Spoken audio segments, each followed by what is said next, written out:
In today's video, I'm going to teach you how to build a product feedback tracker in Airtable.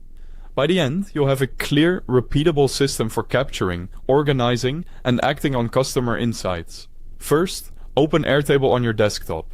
Create a new base and name it Product Feedback Tracker, or open an existing base you already use for customer insights. Keeping this project in its own base makes it easier to manage permissions, views, and automation later. Before building anything, map your feedback workflow. List what you need to track, how feedback is submitted, which product or feature it relates to, the status of each item, who's responsible, and its priority or impact level. This upfront clarity ensures your base captures everything your team needs to move feedback from intake to resolution. Now set up the core tables. Create a feedback table for individual submissions. Add a products or features table to reference what each item is about. Create a team members table to assign responsibility. Add an actions or tasks table to track the steps taken to resolve feedback. Finally, include a metrics or insights table to summarize trends, ratings, or impact. Link these tables so each feedback record connects to a product, an owner, and any related actions. Define structured fields to keep data clean. Use single-line text for a feedback title or product name, and long text for detailed descriptions.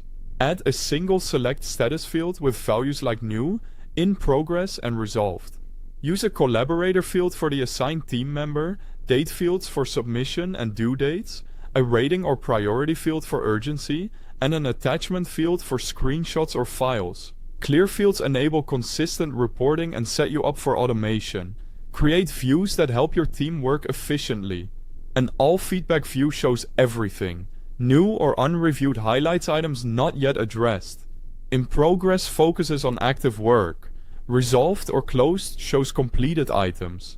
Add a by product or feature view to prioritize specific areas. Feel free to sort by priority and group by status to make reviews faster.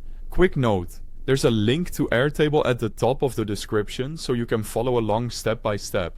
Set up automations to reduce manual work. Notify owners when new feedback arrives. Update status when actions are completed. Alert managers for high priority items. And trigger reminders for pending tasks. Apply conditional logic with formulas to highlight urgent or overdue items. Calculate average resolution time. And flag recurring issues for review. Test your tracker with sample feedback, products, and actions to confirm automations fire, views filter correctly, and conditional fields serve as priorities. Finally, maintain and optimize. Review your tables, views, automations, and formulas regularly, and update your workflow as your product evolves. That's how you can build a product feedback tracker in Airtable to capture, manage, and act on customer insights efficiently. Thanks for watching.